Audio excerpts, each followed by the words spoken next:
Sebelumnya, saya ucapkan terima kasih kepada teman-teman yang sudah mendukung channel ini melalui Sociabas. Semoga Tuhan membalas dengan rezeki yang lebih besar lagi. Sekali lagi, Watashi ucapkan arigato.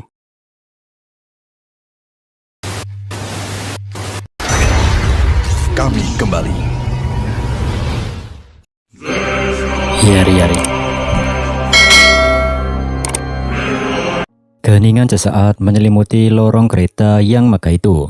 Will masih berdiri mematung, menatap sosok di hadapannya, seolah-olah sedang melihat hantu dari masa lalu. Di sisi yang lain, pemuda berambut terang yang kita kenal dengan nama Rusty, ia justru tampak sangat santai. Sembari membungkukkan badannya, Rusty mendekatkan wajah dengan senyum jahilnya. "Halo? Tok tok tok, ada orang?" tanyanya sambil bercanda. Dia tampak sangat menikmati ekspresi bingung yang terpampang jelas di wajah Will. Sedangkan MC kita sendiri, bibirnya bergetar saat ia mencoba mengeluarkan suara yang tertahan di tenggorokan. Rusty, ucap Will. Suaranya bergema di sepanjang peron kereta yang megah. Ketegangan yang sempat membeku di tempat ini pecah seketika. Dengan sisa tenaga yang ia miliki, Will menerjang maju dan tubuh mereka bertabrakan dalam sebuah pelukan yang begitu erat hingga keduanya terjatuh ke lantai peron. Debu tipis mengepul di sekitar mereka saat mereka berguling manja. Namun Will sama sekali tidak peduli. Baginya, momen hangat ini adalah bukti nyata bahwa sosok yang dipeluknya bukanlah sekedar bayangan ataupun ilusi. Dengan mata yang mulai berkaca-kaca dan napas yang terengah-engah, Will menatap wajah Rusty dari jarak yang sangat dekat. Ekspresinya dipenuhi campuran antara rasa tidak percaya dan kebahagiaan yang meluap-luap. Ini kau Rusty? Aku tidak sedang melihat hantu kan? Maksudku, aku melihatmu. Ucap Will terbata, suaranya nyaris hilang ditelan rasa ragu. Will masih terengah-engah, tatapannya kosong karena shock yang teramat sangat. Ingatannya memutar kembali tentang kenangan yang menyakitkan saat ia melihat Rusty hancur di depan matanya, sehingga membuatnya sulit mempercayai apa yang ada di depan matanya sekarang. Di sisi yang lain, Rusty menanggapi keraguan itu dengan senyum lebar yang menenangkan, seolah ingin menghapus semua trauma yang menghantui pikiran sahabatnya tersebut. Sambil mendekatkan wajahnya, Rusty bilang, "Kau tidak melihat hantu, ini aku Rusty dalam keadaan sehat walafiat. Jadi Will, apa kau merindukanku?" Air mata mulai menggenang di pelupuk mata Will. Sebuah luapan emosi dari sesak yang selama ini ia pendam sendiri. Will tidak lagi mampu membendung badai emosi yang berkecamuk di dalam dadanya. Sambil kembali meneriakkan nama sahabatnya, ia membenamkan wajahnya di bahu Rusty dan mendekapnya erat-erat, seolah takut jika pegangannya mengendur sedikit saja, maka sosok itu akan kembali menghilang. Itulah pikir Will. Air mata MC kita jatuh membasahi seragam putih yang dikenakan Rusty. Sebuah isak tangis yang penuh dengan kelegaan, sekaligus luka yang baru saja mulai mengering. Sementara itu, Rusty terdiam sesaat, membiarkan Will meluapkan segala kesedihannya. Tatapan Rusty sedikit terharu, namun ia tahu betapa besar arti kehadirannya bagi pemuda berambut hitam itu. Di sela-sela tangis Will, Coleto bertanya dengan nada sedih, bercampur sedikit marah. "Rusty, apa ini benar-benar kau? Kami semua mengira kau sudah tewas di Terminaria. Kau bahkan menipu Kiki." Suasana haru tersebut perlahan berubah menjadi ketegangan yang penuh tanda tanya ketika Coleto melangkah maju dengan air mata yang mulai mengalir deras di pipinya. Ia merasa dihianati oleh kesedihan yang selama ini dia pikul, mengira telah kehilangan seorang teman selamanya, dan Rusty hanya menanggapi protes tersebut dengan tawa ringan. Kelihatannya memang begitu kan? Tapi Rusty yang kalian lihat tewas di Terminaria itu hanya ilusi. Ucap Rusty santai, tanpa ada beban sedikit pun di wajahnya. Mendengar penjelasan itu, Coleto hanya bisa terdiam, terperangah, tak percaya. Di satu sisi, bagi Rusty, reaksi teman-temannya adalah bukti bahwa rencananya berjalan dengan sempurna. Lalu dengan nada yang lebih tenang, Rusty mulai menjelaskan apa yang sebenarnya terjadi saat peristiwa mengerikan di Terminaria. Rusty sebenarnya ingin memberitahu rekan-rekannya lebih awal, namun luka-luka yang dideritanya sempat membuatnya tak berdaya, dan hal itu membuatnya hanya bisa terbaring di tempat tidur. Rosti mengungkapkan bahwa ia dibebaskan tepat ketika konflik pengkhianatan mulai memuncak, yakni saat Sade dan kawan-kawannya menyerang lagi. Dan di tengah situasi yang kacau tersebut, Rosti direkrut menjadi agen rahasia. Karena statusnya yang dianggap telah meninggal justru menjadi keuntungan besar. Karena tidak akan ada orang yang menaruh curiga pada pergerakan seseorang yang dianggap sudah tiada. Sejenak Wagner Sensei menelaah apa yang diucapkan Rosti. Dia agak sedikit kaget kalau Rosti dapat menggunakan mantra ilusi.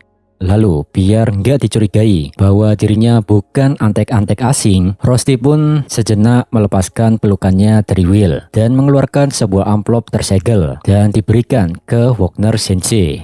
Dia bilang, ngomong-ngomong soal pekerjaan, aku datang membawa pesan langsung dari Albisvina sendiri. Katanya ada perintah tambahan. Wagner Sensei pun langsung membaca amplop surat tersebut dengan seksama. Dan entah kenapa setelah itu dia menghela napas panjang, seolah baru saja menerima tanggung jawab yang tak terelakkan. Kemudian Wagner menatap Rosti dan memberikan konfirmasi resmi di hadapan semua orang. Baiklah, perintah telah diterima atas dekret Magia Vendor. Kau, Rosti Nauman, akan bergabung dengan kami sebagai mekanik, ucap Wagner Sensei dengan nada formal, mengesahkan status Rosti dalam kelompok tersebut.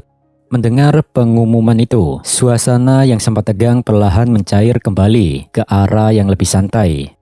Rosti lalu menengok ke belakang ke arah Will sambil memberikan pose dua jari yang jenaka dan senyum lebarnya. Jika peralatan kalian ada yang usang, panggil saja aku, serunya dengan penuh semangat. Sejenak Julius mengingat kejadian masa lalu, di mana saat dia hampir tewas karena serangan Emma yang dikendalikan Sade, tiba-tiba ada seorang penyihir yang menyelamatkannya. Dan jika dipikir lagi, Julius menduga orang yang telah menyelamatkannya adalah Rosti. Di sisi yang lain, air mata Will masih terus mengalir. Aku tidak percaya, Rosti, kau benar-benar kembali. Aku seperti bermimpi, serunya dengan nada bergetar karena emosi yang meluap. Rosti menjawab singkat. Aku juga, Will. Aku juga merasa begitu. Will kemudian mengajak Rosti saling bertukar cerita selama perjalanan panjang menuju Samios nanti. Karena menurutnya ada banyak hal yang perlu mereka bicarakan. Akan tetapi momen hangat itu membuat Sion jijik. Kuatkan dirimu, Baka, ucap Sion. Di saat bersamaan datang Donan membawa sekop. Enak sekali kalian masih mengobrol. Dungeon Express butuh sihir untuk bergerak. Masih ada hal lain yang bisa kalian kerjakan, bukan? Suara itu memecah kegembiraan reuni para penyihir muda. Mengingatkan bahwa kereta ini tidak akan melaju hanya dengan kenangan. Dan tugas berat telah menanti mereka. Harapan akan perjalanan mewah yang santai. Seketika sirna begitu mereka melangkah masuk ke ruang mesin kereta. Suasana di dalam sana sungguh kontras dengan kenyamanan gerbong penumpang. Di sini penuh dengan uap panas, pipa-pipa raksasa, dan deru mesin yang memekakkan telinga. Sambil memamerkan otot lengannya yang kekar, Donan tertawa melihat para penyihir harus menghadapi kenyataan pahit ini. Saat ku dengar benda ini membutuhkan sihir untuk beroperasi, aku sebenarnya tidak menyangka kalau sihirnya harus berasal dari kami sendiri, ucap keluh kesah Edward si Gondrong. Sementara itu Sion tak berhenti keluar kata-kata kasar. Barang terkutuk ini pada dasarnya ditenagai oleh penyihir. Jangan bilang kalian berharap kami terus melakukan ini tanpa henti. Aku benci kereta bodoh ini. Mereka semua tak mengira kalau kekuatan sihir merekalah yang menjadi bahan bakar utama kereta ini. Kelelahan mulai membayangi wajah para penyihir muda ini saat menyadari bahwa mereka harus terus menyalurkan energi sihir agar kereta tetap melaju di atas relnya. Perjalanan menuju Samios yang semula dikira akan penuh obrolan santai, kini berubah menjadi kerja keras yang melelahkan bagi Will dan rekan-rekannya. Tawa Donan tak berhenti bergema memenuhi ruang mesin yang pengap. Dengan nada yang hampir terdengar kejam di telinga para penyihir muda, ia menjelaskan bahwa meskipun ada rencana untuk memasang mesin sungguhan di masa depan, tapi untuk saat ini, satu-satunya cara agar mereka bisa sampai ke Samios adalah dengan mengandalkan darah, keringat, dan air mata mereka sendiri. Donan pun mengingatkan kembali tentang kata-kata Charles di stasiun bahwa kereta ini masih dalam tahap uji coba. Donan berteriak penuh semangat. Siapa yang bilang kau boleh berhenti bergerak, Wilto? Cepat, bakar terus, magical itu. MC kita menjawab, Siap, Kapten. dengan sekop besar yang ada di kedua tangannya. Dia terus menyekop bahan bakar ke dalam tungku yang membara.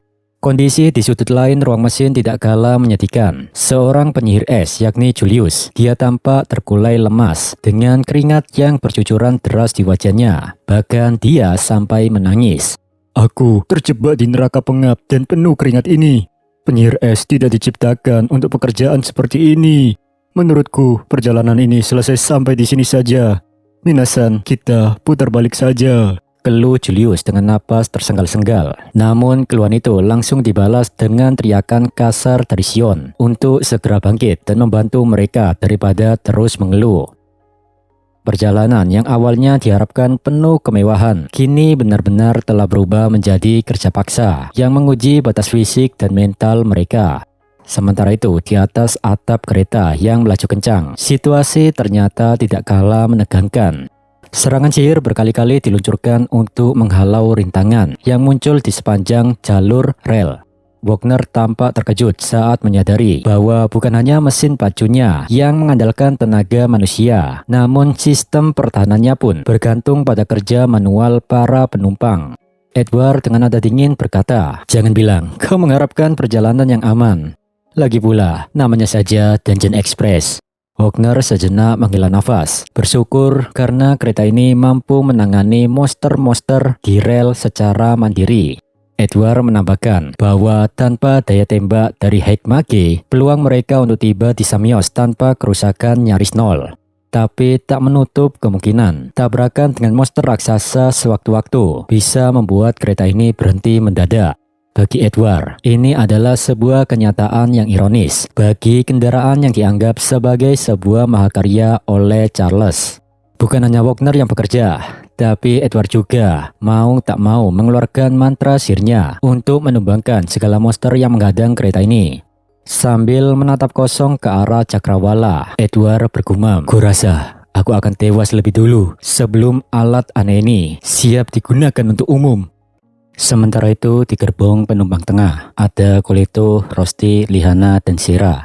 Suasana di dalam gerbong kereta terasa begitu tenang dan damai. Kendati begitu, Coleto merasa nggak enak hati menikmati ketenangan ini. Sementara Will dan yang lain harus bekerja supaya kereta bisa terus berjalan. Namun Sera tak berpikir demikian. Sambil menikmati minumannya, Sera merasa inilah saat yang tepat bagi para wanita untuk bersantai sejenak dan membiarkan laki-laki menunjukkan kekuatan mereka. Sera juga mengajak yang lain untuk memulai obrolan gadis agar suasana perjalanan menjadi lebih seru. Dan topik yang Sera ingin tanyakan tentang siapa yang sedang mereka sukai atau mereka taksir saat ini. Di tengah antusiasme itu, Lihana dengan wajah datar agak sedikit keberatan membahas hal ini karena di antara mereka masih ada satu laki-laki. Menanggapi hal tersebut, Rosti hanya bisa tersenyum pasrah sambil menegaskan bahwa ia memang harus tetap di sini untuk menjalankan tugasnya menjaga gerbong penumpang. Sera masih terus menggoda para juniornya, menanyakan siapa pria tampan di kelompok mereka yang sedang mereka incar. Spontan Rosti memberikan jawaban yang sangat mengerikan. Dia menyatakan bahwa pilihannya adalah Will. Jawaban tersebut sontak membuat suasana menjadi heboh. Coleto langsung bereaksi dengan wajah memerah, mencoba menegaskan kalau Will sebenarnya juga adalah incarannya. Di sini Sera justru semakin bersemangat melihat Coleto yang mulai berani terbuka. Penasaran melihat Lihana tak memberikan jawaban, Sera pun bertanya langsung padanya. Dan Lihana mencoba memberikan jawaban yang terdengar sangat logis dan formal. Lihana awalnya menyatakan bahwa dirinya tidak terlalu paham dengan urusan perasaan dan lebih memilih pasangan berdasarkan keuntungan bagi garis keturunan keluarganya. Lantas Rosti kemudian menggoda Lihana dengan mengingatkan betapa terpukaunya Lihana saat melihat Will di Bloom Festival. Spontan Lihana langsung kehilangan ketenangannya. Wajahnya memerah dan matanya berputar karena malu. "Apa yang kau bicarakan?" ucap Lihana. Dan Rosti memberitahu kalau dia bisa mengatakan demikian karena saat itu dirinya ada di TKP. Suasana semakin memanas juragan. Kulito ikut menimpali dengan kaget. Dia bertanya-tanya, apakah Liana juga mengincar Will seperti mereka? Dengan wajah yang sangat memerah, Liana berusaha membela diri bahwa dirinya tidak melotot terpukau, melainkan saat dia melihat kegagahan Will bertarung, itu mengingatkannya pada kisah kesatria Royce yang sangat ia sukai. Tak berhenti sampai di situ, Rosti bahkan mengungkit rumor dari Kiki bahwa Liana dan Will sering melakukan hal-hal yang mesra dan nakal sebagai sesama anggota faksi petir. Dan tentu ucapan Rosti ini sangat menghancurkan hati Kulito. Meski agak ambigu, Liana mengakui hal itu.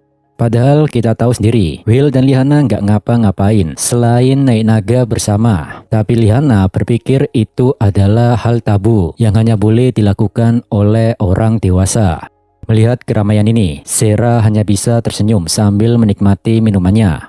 Dari luar jendela kereta yang melaju, suara obrolan dan tawa mereka terdengar riuh. Dan di gerbong yang lain, ada penumpang anomali. Saya nggak tahu ini siapa, karena kurang jelas dan sangat misterius. Mungkin itu Tung-Tung Sahur. Sementara itu di aula fasilitas Akademi Sihir Rigarden, di situ kepala sekolah Chaldron, dia menggunakan alat komunikasi jarak jauh, Geo Maser, untuk menghubungi wali kota Samios. Masuk, Bertrand. Kau dengar aku, Bertrand, ucap Chaldron.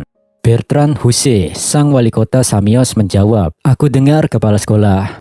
Beliau berdiri dengan postur tegap di dalam ruangan yang mewah. Rompi gelapnya yang rapi dan sal yang terikat apik di lehernya mencitrakan sosok politisi yang mapan. Namun senyum yang ada di wajahnya terasa seperti sebuah topeng yang sangat dipaksakan. Sebelum memulai topik obrolan, Chaldron minta maaf karena telah mengganggu waktu Bertrand di tengah kesibukannya. Bertrand membalas dengan tawa. Hahaha, jadwalku selalu terbuka untuk panggilan dari kota tercinta, Rigarden. Ada apa gerangan yang membuatku mendapatkan kehormatan ini, kepala sekolah? Chaldron menjawab, oh, aku cuma ingin mengecek bagaimana keadaan di Samios. Ada sesuatu yang terasa aneh belakangan ini. Bertrand sempat terdiam, jemarinya menyentuh dagu dengan gestur yang penuh kalkulasi. Dia yakin tidak ada yang aneh di sini. Bertrand menegaskan bahwa Samios tetap menjadi gambaran sempurna kedamaian, sebuah stabilitas yang ia klaim berkat jasa para penyihir kiriman menara, khususnya Hekmage Garzela. Chaldron membalas, senang mendengarnya. Oh ya, aku hampir lupa. Bagaimana cusit milikmu, Sebolet? Makhluk malang itu pasti sudah mulai menua.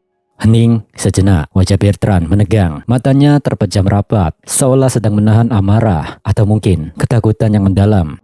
Ia menggumamkan nama sang lawan bicara dengan nada yang bergetar. Kepala sekolah. Namun dalam sekejap, topeng keramaan itu kembali terpasang. Apa Anda lupa? Nama familiarku itu Jax, seru Bertrand sambil menepuk dahi. Di balik meja besarnya, sang kepala sekolah hanya menarik sudut bibirnya, membentuk seringai tipis yang penuh misteri. Sungguh, sepertinya yang menua di sini adalah ingatanku, balas Chaldron pelan. Mendengar itu, Bertrand tertawa keras. Hahaha, kuharap Anda bercanda, kepala sekolah Rigarden. Setidaknya kami masih membutuhkan Anda 1 abad lagi. Sang kepala sekolah menyesap tehnya dengan tenang. Dia bilang, kau benar-benar suka memeras tenaga penyihir habis-habisan ya. Kurasa memang sudah tak ada lagi yang perlu dibicarakan. Semoga Magic Queen menyertaimu, wali kota yang baik. Bertrand Huse membalas dengan tawa lebar yang tetap terasa hambar, memberikan penghormatan terakhir sebelum proyeksi sihirnya benar-benar padam. Begitu video call itu terputus, keheningan di aula Rigarden terasa jauh lebih berat daripada sebelumnya. Sang kepala sekolah tidak membuang waktu. Tanpa menoleh, ia memanggil Eliza Sensei. Chaldron memerintahkan Eliza untuk mengirimkan pesan kepada Wagner. Dari obrolan dengan wali kota, Chaldron menyadari sebuah kenyataan pahit baru saja terkonfirmasi dalam benaknya. Sepertinya Samios telah jatuh ke tangan musuh.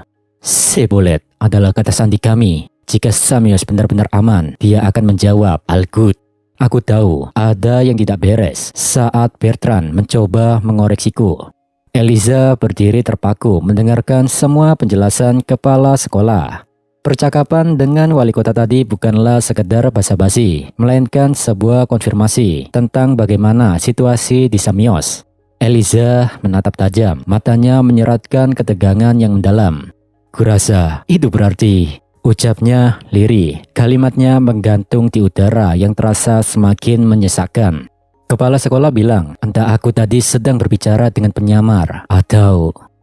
Ucapan kepala sekolah berhenti. Ia tahu kebenaran yang lebih gelap telah terkuak. Di balik kemilau lantai marmer kantor wali kota yang luas, Bertrand Huse berdiri terpaku dalam keheningan. Pria yang baru saja tertawa riang di hadapan proyeksi sihir itu kini tampak muram. Dia juga melipat tangannya dengan tatapan kosong. Senyum palsunya telah runtuh, menyisakan keraguan yang membayang di sela-sela garis wajahnya. Menurutmu dia tahu ya?" Bertrand bertanya dengan seseorang yang dimana tiba-tiba dari sudut ruangan, sosok asing muncul dari balik bayang-bayang, mengenakan jubah hitam dengan detail garis-garis putih yang mencolok. Dia adalah Marge, anggota Kotia. Dengan tatapan mata yang tajam dan gila, Marge menjawab, "Oh, pasti dia tahu dong." Kini, kedok itu benar-benar telah tersingkap. Samios bukan lagi kota kedamaian yang dibanggakan. Kota itu telah menjadi sarang bagi mereka yang memuja kehancuran.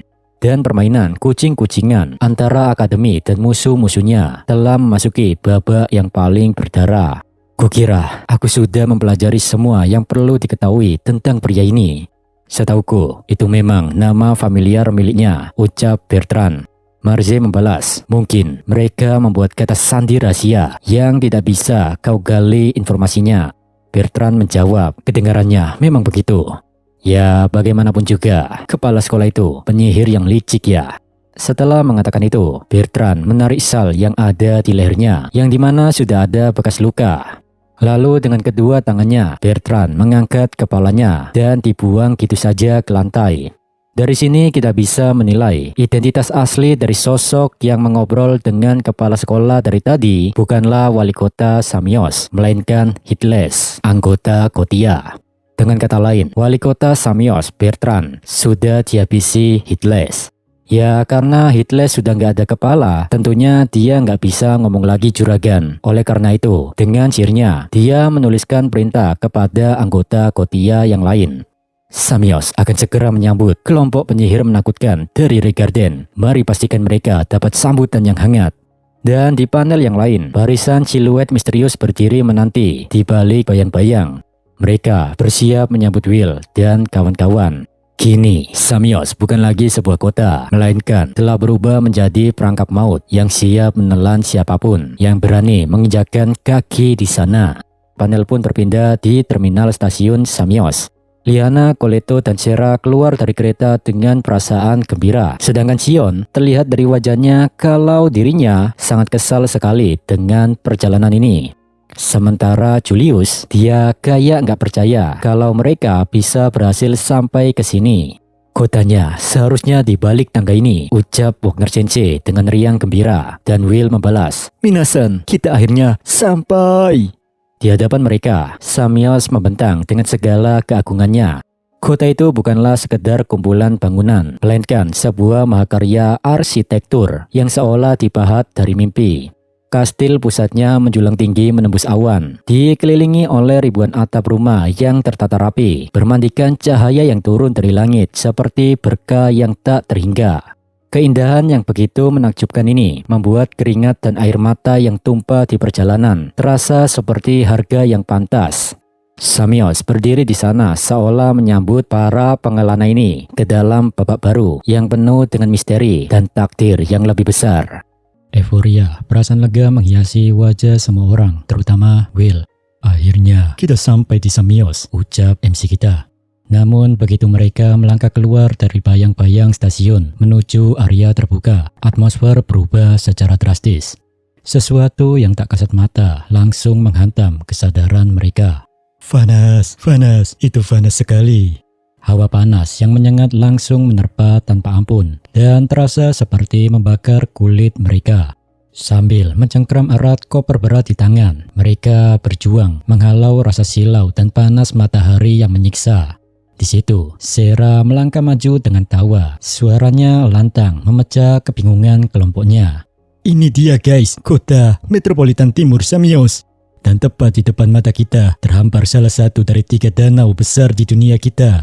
Bintang Samios, Danau Rudder, surga dari liburan terpanas, Great Lake Beach. Dengan ucapan gembira tersebut, Sera memandu Will dan kawan-kawan menuju pantai yang ada di sini. Terlihat banyak orang tampak bersantai menikmati hari yang panas ini dengan jalan-jalan, berenang, atau sekedar tumis, duduk manis. Samios tidak sekedar menyambut Will dan kawan-kawan dengan kemegahan kota, melainkan masih ada surga liburan yang memikat. Wow! Kekaguman massal meledak, tak lagi mampu dibendung saat mereka menyaksikan kemegahan tak masuk akal yang terpampang di depan mata. Di situ Sera memberitahu semua orang bahwa bangunan di tengah danau adalah Menara Samios. Spontan Coleto menoleh dengan mata membelalak. Dia menyuarakan keraguan yang mendadak mencuat. Tunggu, Samios juga punya menara? Tanyanya, dan Wagner Sensei membalas, benar. Namun, bangunan ini sendiri tidak berfungsi sebagai menara. Ini adalah Demi Kaulis, bangunan pelengkap untuk menara utama di Rigarden. Tepatnya, 1 dari 2. Ada satu lagi di Teralis yang dapat bekerja sama dengannya untuk menopang langit kita jika terjadi keadaan darurat. Meski begitu, bahkan jika digabungkan, keduanya tidak akan mampu mempertahankannya dalam waktu lama.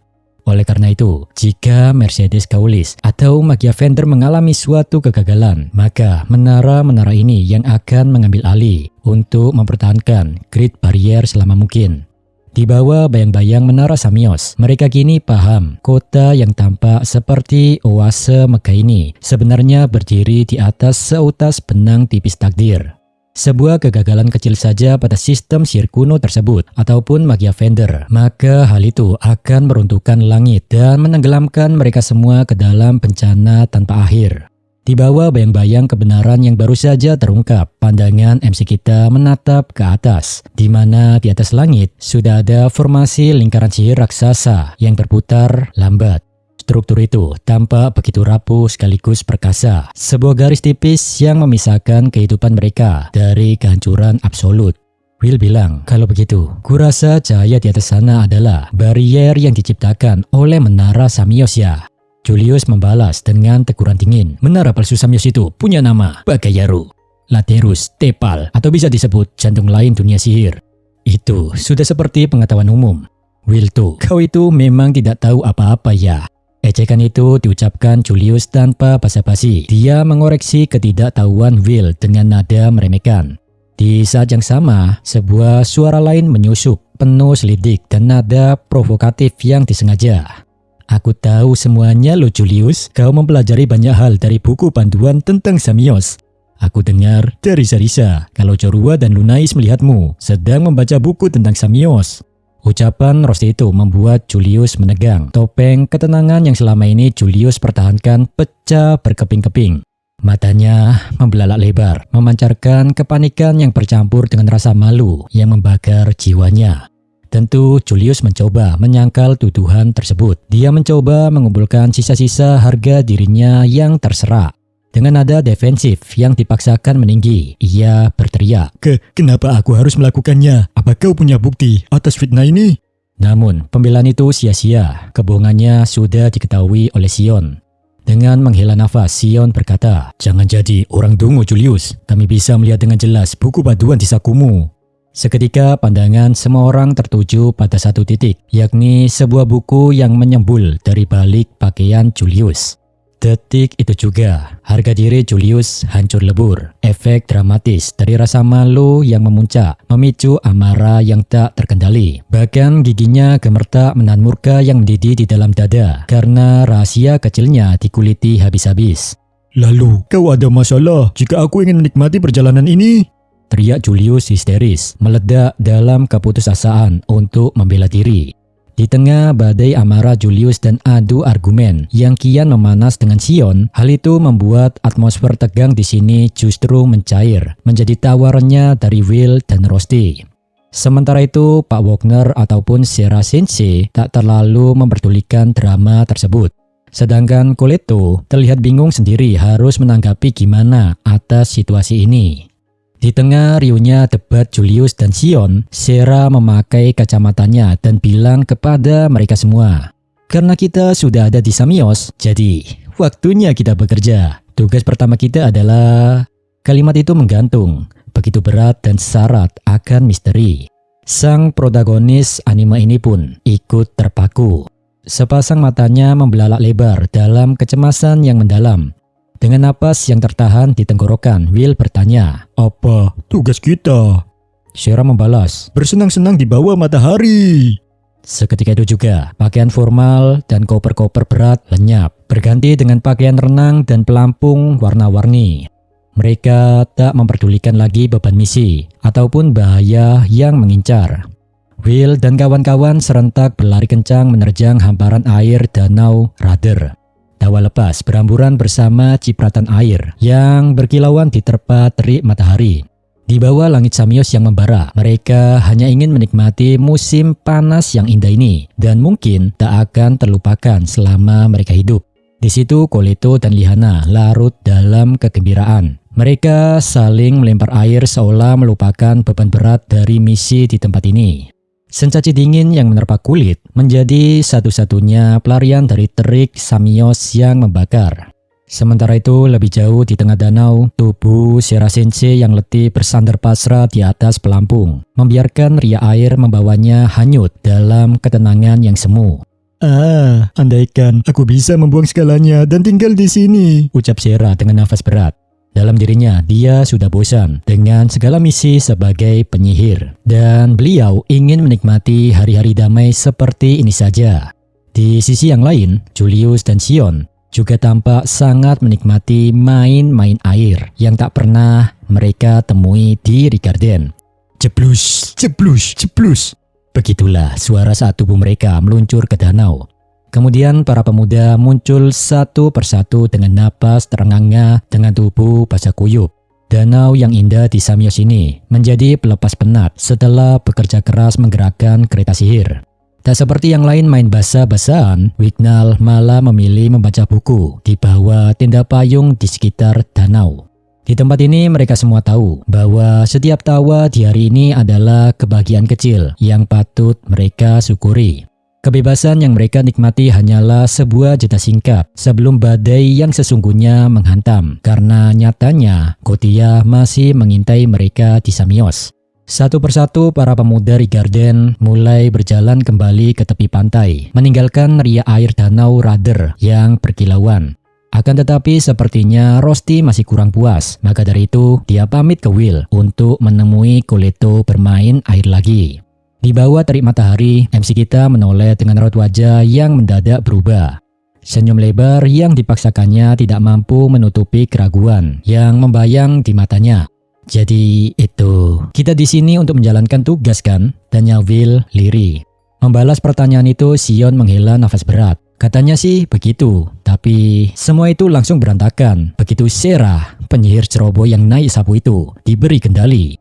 Kalimat itu diucapkan dengan nada pasrah sekaligus jengkel. Di situ, di atas pasir yang panas, Julius duduk dengan masih mengenakan kacamatanya. Dia juga sudah menduga kalau semuanya akan berakhir begini. Akan tetapi, dirinya juga tak merasa keberatan kalau misi mereka dialihkan sementara dengan kegiatan santai begini. Kendati demikian, Will tidak bisa tenang begitu saja. Rasa tanggung jawab yang besar mencengkram benaknya, memaksa matanya menatap sang pemimpin kelompok. Oi, Sera-san, apa yakin nih kita tidak sebaiknya mulai mengerjakan pekerjaan yang sebenarnya? Sambil bertanya seperti itu, Will melemparkan bola pantai ke arah Sera. Kita lagi kerja sekarang, ini disebut menciptakan pengalihan. Kalau Samios sudah dibobol, berarti musuh pasti sudah tahu kita ada di sini. Jadi, kenapa tidak menarik perhatian mereka dengan sedikit bersenang-senang di pantai? Oh iya, asal kau tahu, tim kita yang lain sedang bergerak dalam bayang-bayang. Ucap Sera santai tanpa beban. Dia mencoba memberitahu MC kita bahwa setiap tawa, setiap cipratan air, dan setiap detak bola yang memantul adalah sebuah sandiwara untuk menyembunyikan operasi senyap yang sedang berlangsung tanpa disadari oleh musuh mereka. Mendengar itu, Will terpaku dan dia juga ingin memastikan dugaannya dengan berkata, Nani, tim lain? Maksudmu Wagner Sensei dan Edward Sensei? Tanya Will dan Sierra membalas. Ya, mereka juga. Tapi yang ku maksud itu orang lain. Itu loh, semacam mata-mata super. Yari, lupakan sajalah. Untuk sekarang, fokus menikmati waktumu. Seperti ucapan Sierra tanpa diketahui Will dan yang lain. Sepertinya Rigarden juga mengirimkan sosok-sosok misterius ke sini dengan misi yang berbeda dari Will dan kawan-kawan. Mereka bergerak tanpa suara, mengumpulkan informasi dan menjadi bagian dari jaringan intelijen. Di situ Sierra agak sedikit kesal karena salah satu rekannya masih bertahan dengan kebiasaan kaku di atas pasir pantai. Cipratan air dari tangannya mengiringi protesnya. Wignall, kenapa kau malah baca buku di pantai? Kau belum ganti baju renang, apa kau sudah gila? Tanya Sierra dan Wignall menjawab, aku elf, kami lebih suka tidak memamerkan tubuh di depan orang asing. Di tengah danau, suara-suara lain bersahutan, mencoba mencairkan kekakuan. Kembalilah bermain dengan kami, Will. Kalian juga guys, airnya pas loh, ini enak dan hangat loh. Seru Coleto dan Rosti. Melihat rekan-rekannya larut dalam taktik penyamaran yang menyenangkan ini, ketegangan di pundak Will perlahan memudar dan sebuah senyuman pasrah akhirnya terukir di wajahnya yang letih. Kurasa sekarang ini memang sudah jadi bagian dari pekerjaan ya, ucap Will dengan nada canggung. Di sampingnya Sion melangkah ke depan pasrah. Perintah, tetaplah perintah, dan mana mungkin aku menolak ajakan dari seorang rekan. Di sisi yang lain, sambil membetulkan posisi kacamata hitamnya, Julius bilang, "Hei, minggir, biar kutunjukkan cara bersenang-senang di pantai ala Julius." Di tengah sandiwara pantai yang mereka bangun dengan rapi, tiba-tiba sebuah seruan lantang memecah suasana. "Hei, pria-pria seksi, bagaimana kalau bergabung dengan kami dan bermain dengan wanita yang asli?" Entah sejak kapan dua sosok gadis asing itu berada di tengah danau.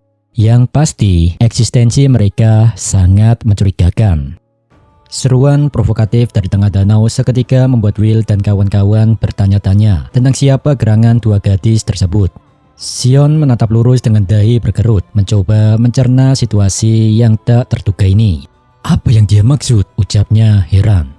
Di sisi yang lain sembari menurunkan sedikit kacamata hitamnya untuk memastikan penglihatannya tidak salah, Julius melirik ke arah rekan elfnya dengan tatapan menyelidik. Dia juga elf sepertimu, yang mulia? Aku tidak tahu kalau masih ada elf yang hidup di luar Alves Corp dan Rigarden. Sementara itu, mata Wignall membelalak tak percaya. Seluruh prinsip kaku yang dipegangnya seolah runtuh dalam sekejap mata ketika melihat pemandangan di depannya. Tubuhnya menegang dan dengan suara bergetar, ia bilang, Aku belum pernah melihat elf berpakaian seberani itu. Sedangkan Coleto tampak terguncang. Matanya bergetar cemas melihat interaksi tersebut. Siapa dia? Apa dia kenal Will dari suatu tempat? Di belakangnya, Rosti berbisik, "Hati-hati Coleto, gadis ini mencoba menggoda Will." Coleto membalas, "Sungguh." Kendati demikian, sang elf asing di tengah danau sama sekali tidak peduli dengan riak ketegangan yang ia ciptakan di tepi pantai. Alih-alih merasa bersalah, ia justru tertawa lepas dengan sangat riang. Dia memegangi kedua pipinya yang berwarna merah karena kegembiraan yang meluap-luap. Lihat mereka Hedera, tingkat seksi mereka sungguh luar biasa. Dari 100, kau beri mereka nilai berapa? Ayo katakan, ucap Lala Nana, bertanya pada rekannya yang bernama Hedera. Dan keheningan dingin di danau pecah seketika saat Hedera memberikan penilaian yang tak terduga. Alih-alih angka sempurna, sebuah vonis angka dilontarkan satu persatu tanpa belas kasihan. 4 untuk Will, 17 untuk Julius, 11 untuk Wignall, dan 32 untuk Sion. Tentu diberi nilai jelek, Will sangat shock. "Cuma segitu, nilai untuk diriku," gumamnya kecewa. Di sampingnya, harga diri Julius sebagai bangsawan langsung terjabik-jabik saat dirinya mendapat nilai 17. Ia menaikkan kacamata hitamnya dengan tatapan tajam yang tersinggung. "Apa? Tolong hormati sedikit. Aku ini bangsawan, sialan," ucap Julius menahan geram karena pesonanya dianggap remeh. Sementara itu, Wignall sang elf kaku hanya bisa terdiam membeku saat mendapati dirinya dinilai dengan angka 11. Kemarahan justru meledak dari Sion. Mendengar dirinya hanya mendapatkan nilai 32, urat-urat di lehernya menegang. Sambil mengepalkan tangan dan menahan amarah yang meluap, dia berkata, "Ayo tenggelamkan mereka." Sebuah ajakan yang langsung disambut dengan seringai dingin dari Julius. "Oke, gas." Namun di tengah riak air, Lalanana justru melonjak kegirangan di atas pelampungnya. Dia bilang, "Wow, Hedera, kau belum pernah memberikan nilai di atas 30. Aku tahu, kita dapat jackpot. Baiklah, sekarang giliranku." Sebelum para pemuda itu sempat melangkah maju untuk menenggelamkan kedua gadis tersebut, sebuah pergerakan kilat terjadi di atas permukaan air. Dengan kecepatan yang sangat mengejutkan, sang elf asing telah melompat turun dari pelampungnya, membiarkan Hedera tertinggal di belakang sendirian. Tanpa rasa takut atau ragu, Lalanana menyusup masuk menembus pertahanan garis danau. Dia berdiri agak sedikit membungkuk, tepat di antara celah tubuh kekar Julius dan Wignall yang masih termangu. Shock tentu saja. Julius dan Wignall tertegun saat menyadari posisi sang penyusup yang terlalu dekat. Sion dan Will juga matanya membelalak terkejut. Pikiran mereka berputar panik dalam hitungan detik. Nani, kapan dia? Sementara itu, dengan gerakan refleks yang cepat dan penuh amarah, Wignall mengibaskan lengannya dengan kuat, menciptakan tebasan angin tipis yang memotong udara, dan menyapu pasir di bawah kakinya demi memaksa sang penyusup mundur. "Singkirkan tanganmu dariku," ucap Wignall dengan tatapan mata yang dingin, dan dipenuhi kemurkaan atas kelancangan yang baru saja menimpanya. Harga diri dan ketatnya prinsip kaku ras elf yang dipegangnya runtuh, digantikan oleh gelombang kemarahan dan rasa terhina karena seragamnya sudah diambil oleh Lalanana. Namun kibasan amarah Wignall tidak sedikitpun menyurutkan keliaran Lalanana. Sambil melompat mundur dengan lincah untuk menghindari kibasan tersebut, dia justru mendarat dengan anggun di atas sesuatu yang mengerikan. Dari balik riak air danau Rudder, tiba-tiba sebuah tanaman monster berukuran raksasa muncul ke permukaan meliuk tinggi membelah ombak.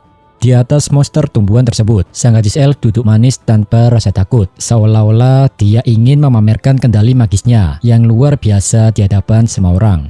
Sedangkan Hedera tetap mengapung tenang di bawahnya. Sambil menatap Wignall dari ketinggian monster tumbuhan itu, Lalanana tersenyum puas. Dia sama sekali tidak terganggu oleh penolakan keras yang baru saja diterimanya. Aku memberikanmu 80. Maksudku, aromamu enak banget dan dadamu sangat menggemaskan, ucap Lalanana. Mencoba menutupi tubuh bagian atasnya, Wignall berlutut di atas pasir dengan tangan menutupi dadanya. Di sisi yang lain, tawa melengking Lalanana kembali menggema. Dari atas monster tumbuhannya, dia menatap Wignall dengan perasaan nakal. Lihat dia, aku suka wajah merahnya. Aku jadi semakin ingin menggodanya. Coba formal yang dari tadi dipertahankan oleh Wignall dengan penuh harga diri, kini telah lenyap tanpa jejak akibat sentuhan senyap sang gadis elf dan menyisakan Wignall yang sekarang tak berdaya menghadapi terik matahari secara langsung. Wajahnya memerah, menyembunyikan rasa malu yang luar biasa di balik rambut panjangnya.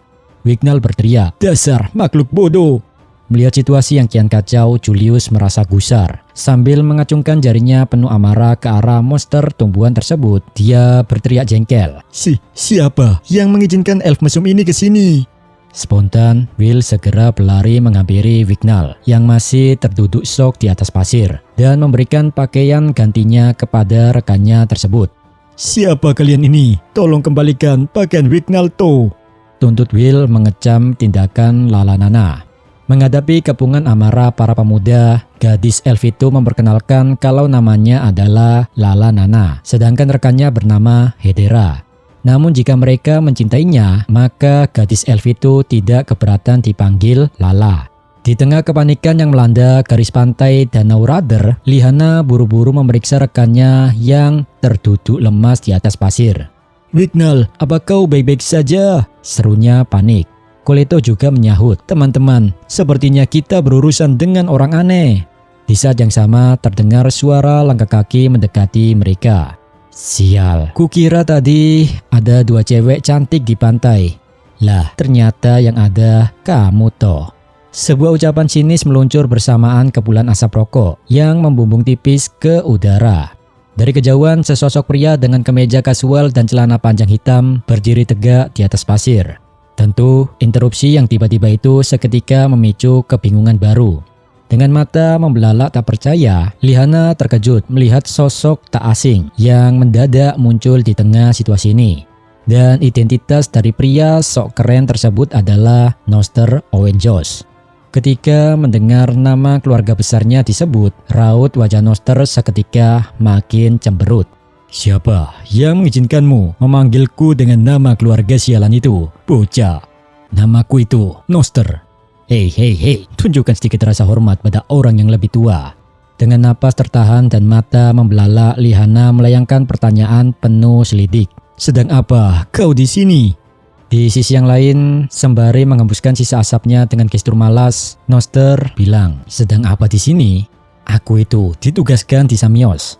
Tentu saja, aku tidak akan ke sini jika seorang ksatria bodoh tidak mensabotase dan menyingkirkan jalan kesuksesan di menara. Setelah mengatakan itu, Noster melemparkan rokok Samsunya ke arah mereka. Kulitu! Sebuah teriakan histeris menggema saat rokok Samsu yang dilemparkan Noster menghantam tanah. Dan duar, ledakan dahsyat yang begitu masif itu menciptakan gelombang hantaman magis bertekanan tinggi membumbung ke angkasa.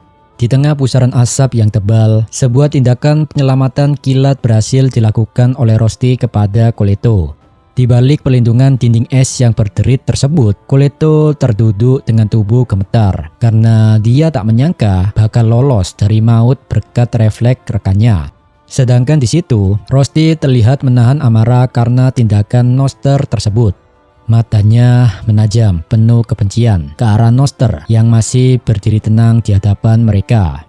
Dengan napas berat dan aura magis yang meledak-ledak di sekujur tubuhnya, Liana berteriak lantang menantang sang penyihir seniornya. Dasar kejam, apa yang sebenarnya kau lakukan?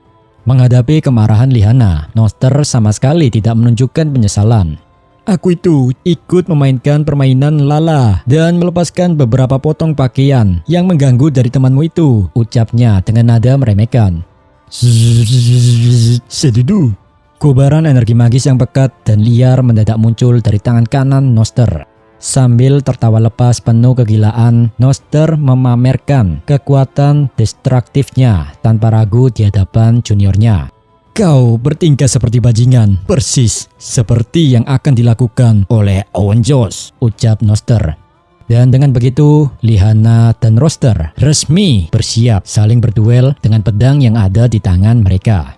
Tepat ketika situasi makin kacau, dengan nada tenang tapi penuh tekanan intimidasi, Sera yang terbang di langit dengan sapu terbangnya bilang, "Itu, permisi, bagaimana kalau kau coba menjaga sikap di depan para murid yang sedang kujaga ini? Awas kau kalau bikin masalah sedikit saja. Asal kau tahu, aku sama sekali tidak selembut Wagner." Mendengar itu, Noster terdiam sejenak, melirik dingin ke arah suara sadudu tersebut. Alih-alih gentar, Noster justru mengangkat kedua tangannya lebar-lebar sambil sedikit mengejek. Takutnya, kurasa para penyihir Garden memang berbahaya dan juga seksi. Lala, Hedera, ayo pergi. Mendengar instruksi Noster tersebut, monster tumbuhan raksasa milik Lalanana perlahan mulai menyusut dan tenggelam kembali ke dalam riak danau Rather. Namun sebelum melangkah pergi menuruti Noster, Lalanana menoleh sedikit ke atas. Tatapan matanya yang tajam dan liar menghujam ke arah Sera. Jangan bertingkah seolah kau di atasku, binatang. Setelah mengatakan itu, Lalanana melompat ke tepi danau. Dia tak peduli tanggapan Sera atas makiannya tersebut. Ketika melihat ketiga sosok berbahaya itu berbalik dan mulai melangkah pergi, Will tidak bisa tinggal diam begitu saja. Dia berteriak menuntut kejelasan identitas asli mereka yang sesungguhnya. Loh, begitu saja. Sebaiknya kalian jangan cuma memberikan nama kalian. Mendengar tuntutan berani dari sang MC, Noster menghentikan langkahnya sejenak. Tanpa berbalik penuh, ia hanya menolehkan sedikit kepalanya ke belakang. Sambil menghembuskan sisa kepulan asap rokoknya ke udara, Noster bilang, "Kami ini Magia Blizzard dari Laterus Tepal." Mungkin ya guys, kalau di Rigarden kan namanya Magia Vendor. Kalau di sini sebutan untuk orang-orang kuatnya ya itu Magia Blizzard. Ya gitulah. Tapi bagaimana menurut kalian? Silakan keluarkan unek-uneknya di kolom komentar. Karena itulah fungsi kolom komentar. Sambil berjalan beriringan dengan Hedera dan Lalanana, Noster bilang kepada Will, seperti kalian yang mewakili Rigarden, kami di sini mewakili Samios. Santai, santai. Ini hanyalah sambutan kecil dari kami untuk kalian. Sambil melangkah menjauh, Lalanana menyambut mereka dengan berkata, selamat datang ya di Samios. Dengan kepergian 3 perwakilan Magia Blizzard tersebut, keheningan pantai Danau Radar kembali pulih. Namun bagi Will dan rekan-rekannya, atmosfer liburan Samios kini telah sepenuhnya lenyap. Will masih berdiri mematung. Gema kata-kata Noster masih berputar di kepalanya, menyisakan riak kecemasan yang mendalam. Di situ, Lihana menjelaskan bahwa Noster Owenjos adalah murid top Markotop di akademi. Beliau adalah keturunan dari keluarga kesatria Owen yang sama sepertinya. Akan tetapi, keluarga besar Owenjos sama sekali tak menyukai perilaku Noster. Sementara itu, tanpa diketahui Will dan kawan-kawan, tepatnya di sebuah bangunan di dekat pantai, ada sosok anomali lagi. Dan tentu dia adalah antek-antek asing. Dengan menggunakan HP Asia Hidayah, dia memfoto Will dan rekan-rekannya. Gila, orang-orang Rigarden baru saja datang dan Noster sudah cari gara-gara dengan mereka. Sudah kuduga, gerombolannya tidak bakal menganggap serius perintah untuk tetap menunduk. Kurasa lebih baik untuk sekarang aku memberitahu mereka kalau tikus percobaan kita dari Rigarden sudah tiba. Di sisi yang lain di sebuah tempat yakni di Menara Samios, seorang pelayan berlutut dengan satu kaki memberikan laporannya kepada atasannya yakni Hekmage Garzela. Seperti yang dilaporkan oleh Hitless Unit, orang-orang Rigarden sudah tiba di Samios. Tanpa membalikkan badannya, Garzela membalas, apa kita sudah menerima instruksi lanjutan dari Hitless? Sang pelayan menjawab, belum. Perintah untuk mengundang mereka ke Tepal dan mengadakan perjamuan masih berlaku. Mendengar itu, Garzela sedikit menghela nafas kesal. Orang-orang bodoh, beritahu dia untuk mempercepat prosesnya.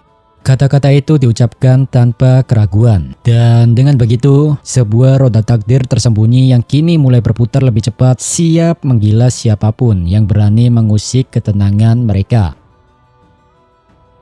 Sementara itu, di tepi Danau Radar, suara deburan ombak malam itu terasa damai.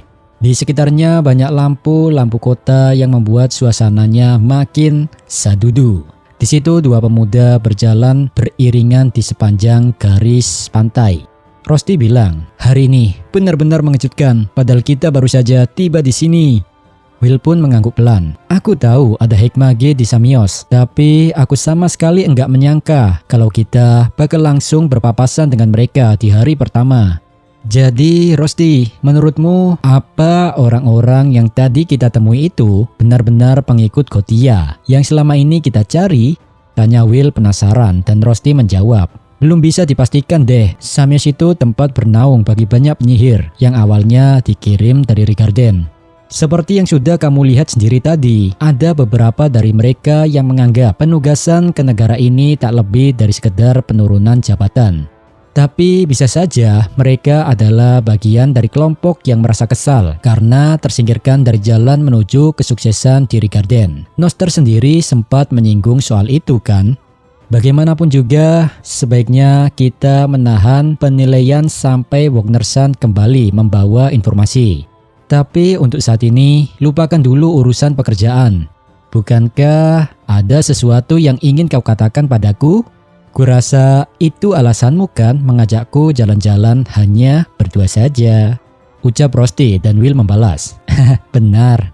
Sebenarnya ada banyak hal yang ingin kubicarakan denganmu. Salah satunya adalah betapa bersyukurnya aku kepadamu. Tapi sejujurnya, aku benar-benar lupa dari mana ingin memulainya. Mendengar pengakuan jujur itu, Rosti sedikit memiringkan kepalanya dan berkata, kalau begitu, mulai dengan perlahan, satu persatu saja deh. Tidak perlu membahas semuanya sekaligus kan? Kita bisa pelan-pelan, satu hari, satu cerita. Mendengar solusi sederhana, namun menenangkan itu, tawarannya langsung pecah dari bibir Will. Oke dah, kedengarannya bagus. Kalau begitu yang pertama dulu. Rosti, terima kasih sudah kembali, ucap Will dengan wajah berbinar. Di sisi yang lain tatapan Rosti terasa tampak sayu. Dengan nada pelan dia bilang, "Kurasa aku juga punya sesuatu yang ingin kukatakan padamu setelah semua ini berakhir." "Oi, Will, apa kau mendengarkanku?" Ucapan Rosti itu tak ditanggapi Abang Will karena MC kita merasakan ada seseorang di dekat mereka.